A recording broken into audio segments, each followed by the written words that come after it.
And breathe. Goodness me, we made hard work of that. But Algeria did beat Botswana 3-1. There were some nervy times there.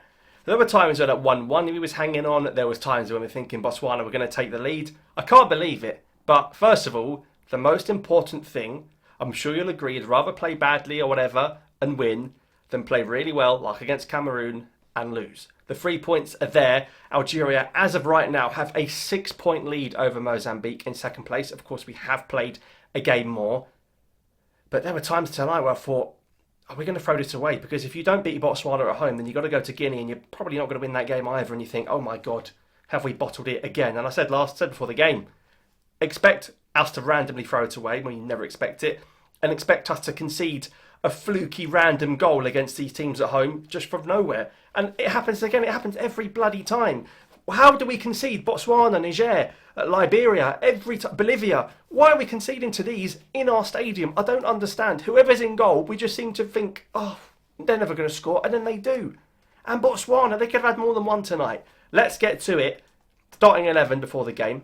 Gendu's in goal, expected. Obviously no Nouri, no Hadjan. He went for Ben Sebaini at left back, which again, a tactical masterstroke from Petkovic playing Ben Sebaini at left back, because it was that positioning that led to the first goal when he crossed it into Amora. We know how good that left foot is of Rami, and if he's playing centre back, he never crosses that ball in. Mandy and Tugai, I've got big concerns there, particularly when it's set pieces. You know when you watch Arsenal and you think, oh my God, they've got a corner, they're probably going to score. I feel like when you watch Algeria, the other team's got a corner, we're going to concede. What are we doing? The two centre backs cannot win a header, and the goalkeeper can't even save a Word document. It is shocking. Got to sort it out at the back, because honestly, it's not looking good at the back. I said before, again, when we were doing the squads, we're going to be looking at Benkara, we're going to be looking at Tuba playing more often, we're going to be looking at Nair when he's fit. I know he's injured. You can't give me these like Medani when he's back. No chance. No chance. Listen, I love Mandy. Don't really love Tugai, if I'm being honest, apart from the Arab Cup. But I get why Mandy's playing, because there's no one else. There's no one else. And our best centre-back is playing left-back. That's why. It's the same back two, Mandy and Tugai, that played against Mauritania. And look how that ended. That's literally why we lost to Mauritania, because those two were at the back and Mandrea was in goal. And then the same thing again nearly happened today. So, you know, I can see why we had defensive issues, because ultimately at the back, just not good enough. But, yeah, so Bentabania left-back worked in the end because he got the assist for the goal. And then we had Ben Talib and Badawi in the middle, again, and Awar. When you look at the squad, it's the best three. I don't want Zaruki playing. I know you don't want Zaruki playing. So it's the best three. It didn't help that after 2 minutes, Botswana battered Ben Talib in the heart. He's got a pacemaker, mate. He's literally come back from the dead, and he bashed him in the eye. He could have killed him. Genuinely could have done him. Got lucky there. No wonder he went down, holding his face. He probably thought he might go again. And then obviously Mahrez, Guiri and Moura, that front three was expected. We did touch on Baghdad being good in the physical games. Baghdad is useful in the physical games. And I did tell Bounedjah when I saw him in Sweden, I said, next chance after the sitter he missed against Sweden, I said, next chance, mate, you've got to score. He scored not one, but two.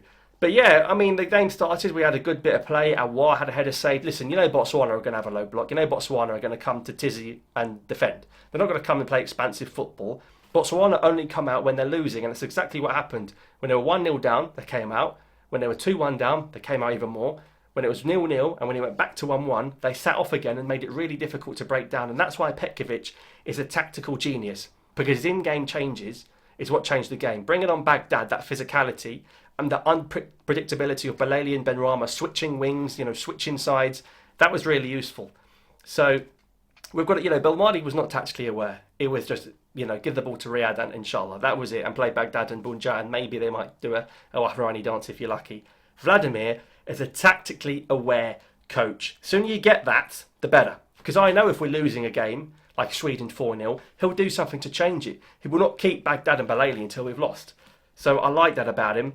But I mean, Botswana, the warning signs were there. Right at the beginning, the ball over the top. Mandy and Tuga, Mandy's not fast. There's no pace in that defence when Ben Sebaini's not there. They skinned us, Botswana. When the guy at the beginning missed the target with his right foot, he should have done better. And then, I'm seeing Guiri taking corners. It's like when Harry Kane was doing it for England. Why on earth is Guiri taking corners? I want Guiri on the end of corners and on the end of free kicks. But I'm seeing Guiri taking the corners and taking the free kicks. So I don't really understand. I don't know why Guiri had a terrible game, but if he's been asked to take the corners, of course he's going to be out of position most of the time. So I didn't really get what was going on there, if I'm being totally honest. Then Amora got clattered in the box from the goalkeeper. I thought he was going to come off. Luckily he didn't, because he basically won us the game.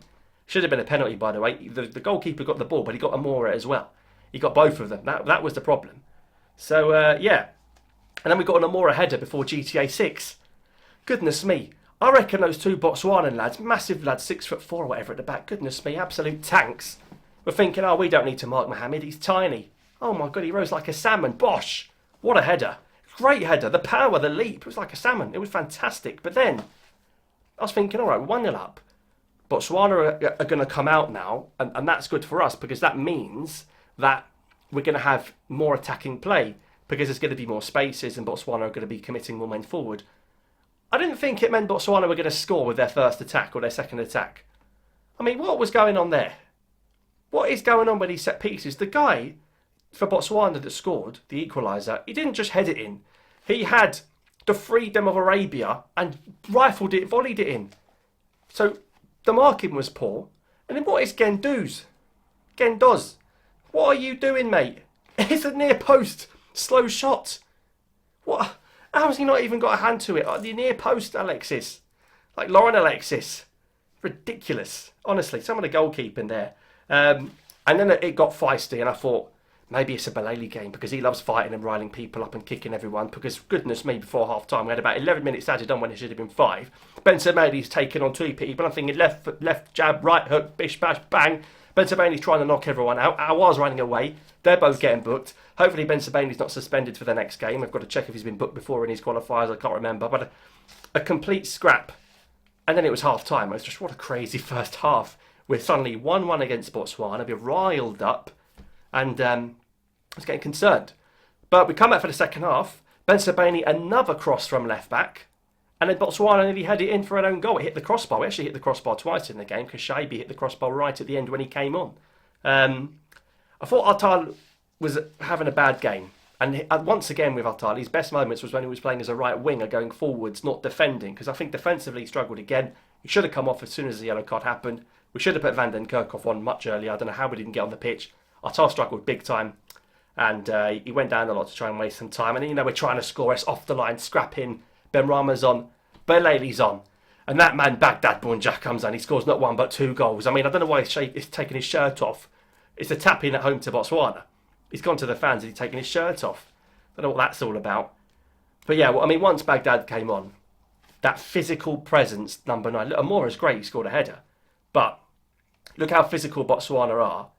You need someone that's going to bully people, shrug them off. Even when Belali came on, he was doing it. He was, bullying players, a bit of physicality in there. The first goal was a tap-in.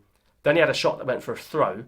And then the third goal to make it 3-1 was a really good finish. And then look at that, Shaibi comes on, Tuba comes on. I can't believe what was going on. When it was 2-1, I'm telling Belali and Tuba, what are you doing? Just hold the ball in the corner. Messing about. Luckily, Baghdad gets the third. What a finish, like I said. But Botswana's keeper wasn't great either. Every time the ball came in, he never caught it. He kept punching it out. And I think Petkovic told the players, look, this keeper can't catch us, throw it in there. Baghdad, chaos. Just a really good ending in the end. Shaibi comes on. He should have scored. What a shot. Maybe we'll see him against Guinea. But yeah. So, a bit of a roller coaster there, but we do win 3-1. And we do go 6 points clear at the top. We're 6 points clear. There's 3 games left. We go to Guinea now. If we don't lose in Guinea, I think it's looking pretty good. Of course, we've got to see what Mozambique and Uganda do. And Somalia. Don't forget Somalia. And Guinea. Somalia, Guinea. I mean, who knows what could happen. We see Sao Tome and Principe go 2-0 up against Equatorial Guinea. We see Chad draw to Ghana. But we always have the stressful roller coaster. Tunisia won comfortably. Mali won comfortably. Cameroon won comfortably. In the end, it looks like, if anyone sees, Algeria beat Botswana 3-1, they go, oh, pretty routine win then. That was far from routine. And I do think we've got to give the coach a lot of credit, but the defence is going to need work. I don't mind it, because there's a lot of time until the World Cup to sort out that defence. Of course, it's going to be Bensebaini and someone else, and Ait-Nouri is going to be left back. So it's the centre-back and the right-back that needs sorting out. I think if you go to the World Cup with Mandy and Yusuf Altal, I think you're going to have problems. So anyone with pace is going to do us. But there we have it. So let me know your thoughts down below. Algeria win 3-1. Party time. Get your passports out, unless you're already there, of course, in the US or Canada or Mexico.